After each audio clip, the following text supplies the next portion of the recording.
Good morning! Good day everyone! Samahan niyo ako, magpapa-breakfast ako sa aking estudyanteng si Julian.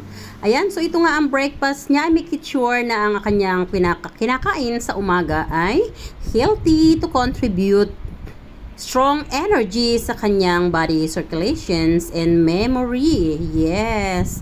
So ayan po ang kanyang breakfast. That is my daily routine. And yes, so nakita nyo naman kung gaano ka-effort si Tito Wena sa kanyang breakfast. At maya-maya nga lang niyang pagpasok na niya sa school, ay magpiprepare naman ako ng breakfast ko. But while, tapusin muna natin siya na makapag-breakfast at makapasok sa school bago ko naman ipiprepare yung aking breakfast. Ayan. So I know naman lahat ng mami ay pari-parihas na gustong maging healthy ang ating mga anak, ang ating mga alaga. Iba't iba man ang pinagbi-breakfast natin sa kanila, I know na lahat ng iyan, ang outcome ay para sa kanilang healthy body.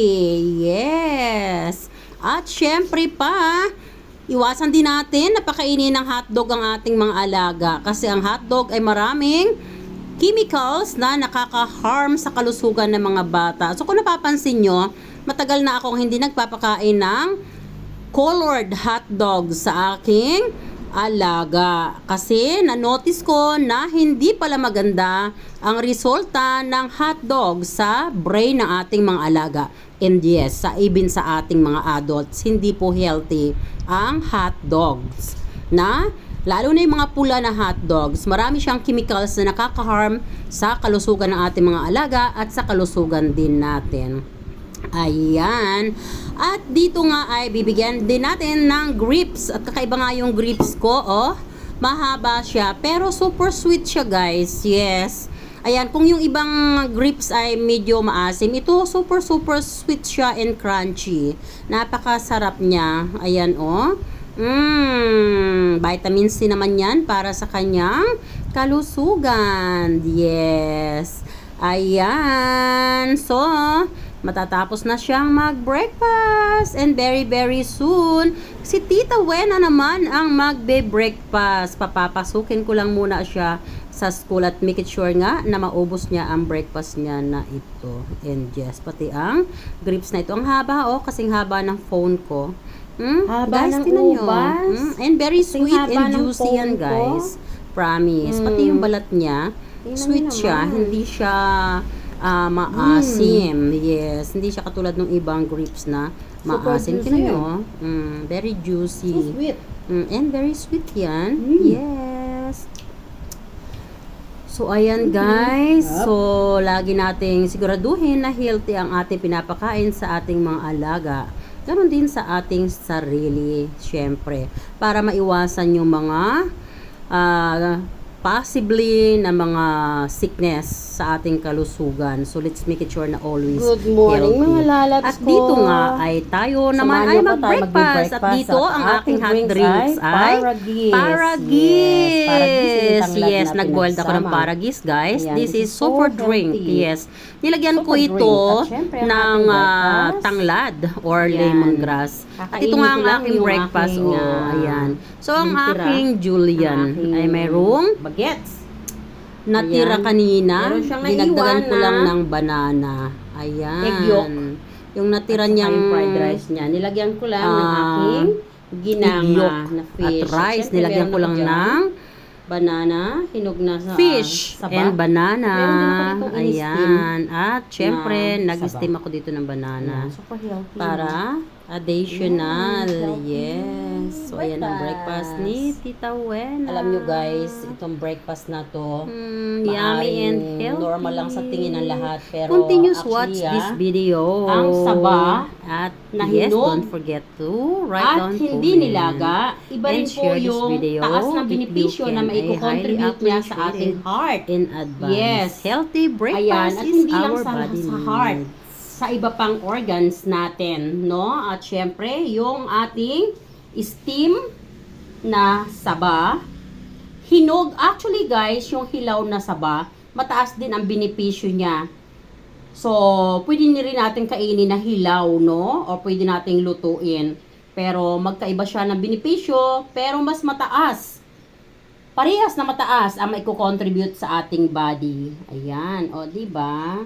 Enough na yan para sa breakfast ko. Ayan, at ang paragis natin, umuusok-usok pa. Super healthy. Look at the paragis, guys. Ayan, binoiled ko yan. Mayroon tanglad sa ilalim. Ayan, o. Ayan. So, yung tanglad po ay napakaganda na magpababa ng ating cholesterol. Siyempre, kung tayo ay past 40 na, so definitely yung ating mga cholesterol ay hindi na nasa sa ayos. So, let's help ourselves not to intake so much Western medications kasi in the future, yan po ay magkukomplex sa ating liver. Yes. So, iwasan po natin yung mga problema na tayo rin naman ang magsasuffer. Or, kung tayo nga ay maedad na, maaring family member natin ang magsuffer kasi hindi naman nila tayo kayang titigan. So, kaya tayo sa ating sarili, tulungan natin yung ating sarili. Let's consume something that can help our body circulations healthy. Para pag dumating tayo sa point na maedad na tayo, hindi tayo makakapagpabigat sa ating family member. Napakasarap din namang tingnan ng ating mga family member na yung pinaghihirapan nila, yung kita nila ay nai-enjoy nila.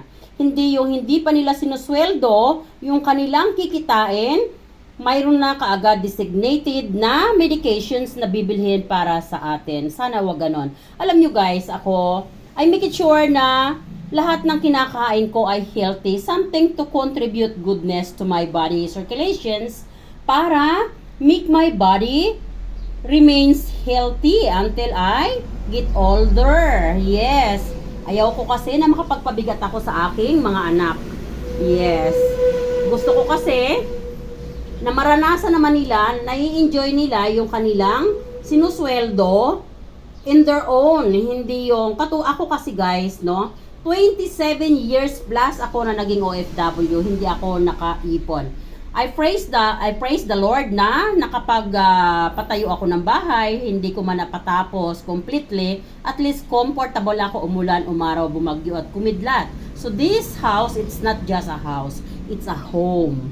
Kasi regalo ito sa akin ni God. Yes, guys. Kaya ko sinasabi ng iba, ang tagal mo sa abroad pero hindi ka nakaalahas. Ang tagal-tagal mo sa abroad pero wala kang housemaid. Aanin ko yung housemaid. Kung ang babantayan lang naman nila ay telepono nila at hindi naman nakakapagtrabaho sa loob ng bahay, hindi natatapos yung trabaho sa loob ng bahay. So ako na lang, dadagdagan ko pa ba yung stress ko, di ba? So, ako na lang. At dami nagsasabi, bakit yung bahay mo hindi tapos? Ang tagal-tagal mo sa abroad, guys. Yung nagsasabi nun, siya nga walang bahay. Di ba? Siya nga nagre-rent. Minsan hindi pa nakakapagbayad ng rental. I mean, ako, wala naman akong pakialam sa kanila. Kaya lang, wag nilang ulit-ulitin sa akin na bakit ang tagal-tagal mo sa abroad na hindi mo napatapos ang bahay mo. It's not their business. Hindi naman kasi ako nagpunta sa abroad para lang ipa-finish yung bahay ko. Napakarami kong responsibilidad kasi I'm a breadwinner. I have to support my kids studying until they get their degree, and also my nephews. Yes, and my mother and father until they get older. So I also have to support their maintenance and everything, their daily needs. So that's not a joke for me, no? So yung mga tao na nagsasabi na ang tagal-tagal ko sa abroad na hindi ko na ipa-finish yung bahay nyo, Hiller, wala kayong alam sa buhay ko. Kaya, shut up your mouth, no?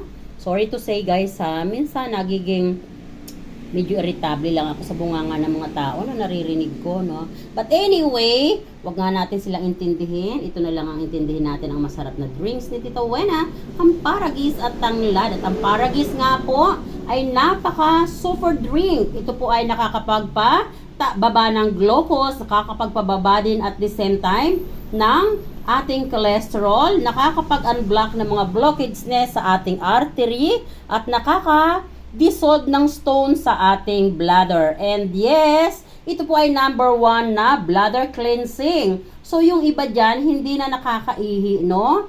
So, lagi nilang problem, ba't hindi ako makaihi? So, lagi na lang nasa hospital. So, para humingi ng medication sa doktor. Why not maglaga tayo ng paragis? So, instead of, katulad ng nilaga ko, nilagyan ko ng, lemongrass. So, kung kayo ay may problem naman sa inyong bladder at hindi na kayo makaihi, instead of lemongrass, lagyan nyo naman ng sambong. Yes. So, napakaganda po. Just try it. We wouldn't lose anything if we just try to intake something that it won't harm our inner circulations. It will benefits instead, no? So, yun lang. At ito na always saying, good morning, beautiful people. Good morning, world. From the Philippines to all over the world. And let's eat, buddy. Sarap. Alam nyo guys, itong ginanga ko, habang tumatagal lalong sumasarap. Tingnan nyo yung paggaganga, parang pinrito, no? But actually, ginanga yan. Yes. At soon, comment down below kung sinong gustong makakita ng ginanga on my version. Yes, I will show you guys. Tingnan nyo, ginanga yan pero para siyang fry. Sarap niyan guys, napakalasa. Let's eat. Thanks for watching. I love you all guys and God bless.